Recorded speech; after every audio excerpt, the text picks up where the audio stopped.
దేశం కోసం ప్రాణాలర్పించిన వీర జవాన్ మురళీ నాయక్ యావత్ దేశం సెల్యూట్ చేస్తోంది. అగ్ని వీరుడిగా సైన్యంలోకి ఎంట్రై అమర వీరుడిగా మారి అందరికీ స్ఫూర్తినందిస్తున్న యువ కెరటానికి దేశం సలాం చేస్తున్న సందర్భం ఇది. కాసేపట్లోనే మురళీ నాయక్ అంత్యక్రియలు జరగబోతున్నాయి. అధికారిక లాంఛనాలతో జవాన్ అంత్యక్రియలు నిర్వహించబోతున్నారు. మురళీ నాయక్ అంతిమ యాత్రలో ప్రజలు భారీగా పాల్గొన్నారు. మురళీ నాయక్ వ్యవసాయ క్షేత్రంలోనే ఆయన అంతిమ సంస్కారాలు జరగబోతున్నాయి. పాకిస్తాన్ జరిపిన కాల్పుల్లో వీరమరణం పొందిన జవాన్ మురళీ నాయక్ స్వగ్రామం కళ్ళితండాలో అధికారిక లాంఛనాలతో అంత్యక్రియలు జరుగుతున్నాయి. డిప్యూటీ సీఎం పవన్ కళ్యాణ్, మంత్రులు లోకేష్, అనిత, సవిత, అనగాని సత్యప్రసాద్ మురళీ స్వగ్రామమైన కళ్ళితండాకి వెళ్లారు. మురళీ నాయక్ పార్థివ దేహానికి నివాళులర్పించారు. కుటుంబ సభ్యుల్ని ఓదార్చే ప్రయత్నం చేశారు, కానీ ఎవరి తరమూ కాలేదు. అంతిమయాత్రలో మురళీ నాయక్ పాడే మోశారు. మంత్రి లోకేష్ జాతీయ జెండా చేత పట్టుకుని భారత్ మాతాకి జై అంటూ నినాదాలు చేశారు డిప్యూటీ సీఎం పవన్ కళ్యాణ్.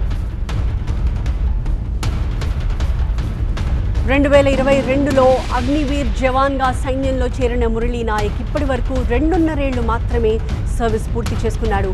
మొన్నటి వరకు మురళీ నాసిక్లో విధులు నిర్వహించాడు.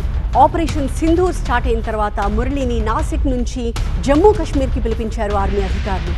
భారత్ పాకిస్తాన్ మధ్య రాజౌరి సెక్టర్లో జరిగిన కాల్పుల్లో వీరమరణం పొందాడు మురళీ నాయక్. మురళీ నాయక్ కుటుంబానికి 50 లక్షల రూపాయల ఆర్థిక సాయాన్ని ప్రకటించారు. 5 ఎకరాల పొలం, ఇంటి స్థలం కూడా ఇస్తామని హామీ ఇచ్చారు. డిప్యూటీ సీఎం మురళీ నాయక్ తండ్రికి ఉద్యోగం కూడా ఇస్తామని చెప్పారు. చిన్న వయసులోనే మురళీ నాయక్ చనిపోవడం బాధాకరమన్నారు ఏపీ డిప్యూటీ సీఎం. గౌరవ మంత్రి ఐటీ ఎడ్యుకేషన్ మినిస్టర్ వారు అనౌన్స్ చేశారు. గౌరవ ముఖ్యమంత్రి చంద్రబాబు గారి తరఫున, అలాగే నా నరేంద్ర మోదీ గారి తరఫున ఇక్కడికి మంత్రివర్గం అందరం ఉన్నాం. ఇక్కడ అందరూ కూర్చొని మేము ముగ్గురు కూర్చొని ఇందాక గౌరవ ముఖ్యమంత్రి గారి సూచనల మేరకు దాదాపు 50 లక్షలు ఎక్స్గ్రేషియాన్ని ప్రకటిస్తూ ఉన్నారు. అలాగే ఒక 5 ఎకరాల పొలం అని కూడా తెలియజేశారు. అలాగే 300 గజాలు ఇంటి స్థలం అని కూడా అనౌన్స్ చేశారు. అలాగే ప్రభుత్వంలో వాళ్ళకి ఎవరికైనా సరే వాళ్ళ నాన్నగారికి కానీ గారికి కానీ ప్రభుత్వ ఉద్యోగం కూడా ఖచ్చితంగా ఇవ్వాలనేది క్యాబినెట్లో ముందు పెట్టి నిర్ణయం తీసుకుంటాం. ఇవన్నీ కాకుండా నేను అదనంగా వ్యక్తిగతంగా నేను కూర్చోబెట్టి దశవరకు 25 లక్షల రూపాయలు మరి కుటుంబానికి నా వ్యక్తిగతంగా నేను సాయం చేస్తానని తెలియజేస్తుంది. ఇది ఇలాంటి పరిస్థితులు రాకూడదని కోరుకుంటాం. కానీ దురదృష్టవశాత్తు ఇలాంటివి జరిగినాయి.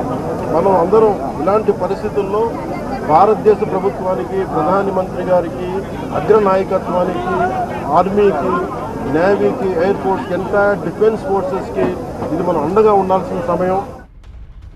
మురళీ నాయక్ చిన్నప్పటి నుంచి కూడా మిలిటరీకి నేను ఉంటాను. నేను చనిపోతే భారతదేశ జెండా కప్పుకుని చనిపోతానని పదే కుటుంబానికి చెప్పడం జరిగింది. కుటుంబానికి ఏకైక బిడ్డ ఇంత చిన్న వయసులో మురళీ నాయక్ చనిపోతాను నిజంగా చాలా బాధాకరం.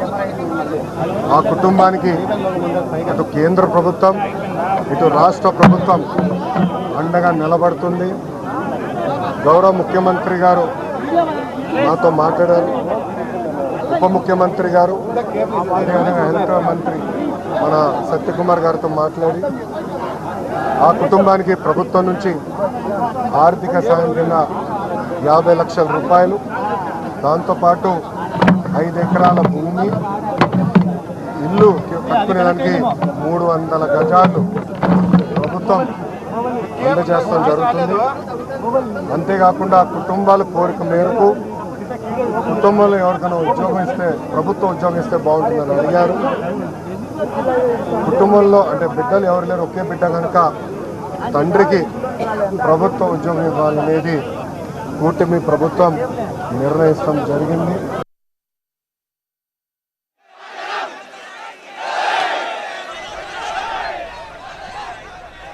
సత్యసాయి జిల్లా కళ్ళితండా నుంచి ప్రత్యక్ష ప్రసారాన్ని మనం చూస్తున్నాము. పాకిస్తాన్ జరిపిన కాల్పుల్లో వీరోచితంగా పోరాడి ప్రాణాలొడ్డిన వీర జవాన్, అమరుడిగా మారిన మురళీ నాయక్ అంతిమ సంస్కారాలు అధికారిక లాంఛనాలతో జరుగుతున్న దృశ్యాలను చూస్తున్నాం.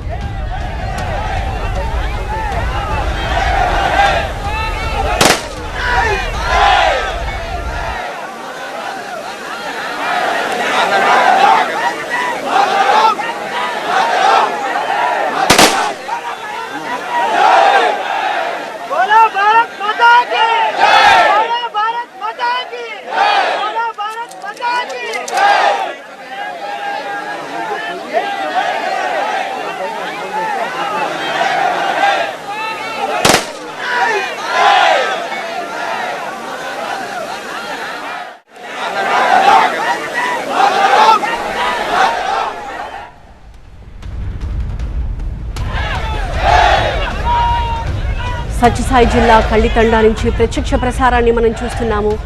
ఆ ప్రాంతమంతా మురళీ నాయక్ అంతిమ సంస్కారాల కార్యక్రమంలో పాలు పంచుకుంటోంది. దేశం కోసం వీరోచితంగా పోరాడి ప్రాణాలర్పించిన వీర జవాన్ మురళీ నాయక్కి యావత్ దేశం సెల్యూట్ చేస్తున్న సందర్భం ఇది. అగ్నివీరుడిగా సైన్యంలోకి అడుగుపెట్టి నేడు అమరవీరుడిగా మారి మనందరికీ ఒక స్ఫూర్తినివ్వడంతో పాటుగా మనందరిలో కూడా దేశభక్తి సజీవంగా రగులుతూ ఉండేలా చేసిన మురళీ నాయక్కి ప్రతి ఒక్కరూ సెల్యూట్ చేస్తున్న సందర్భం ఇది. యావత్ దేశం సలాం చేస్తోంది.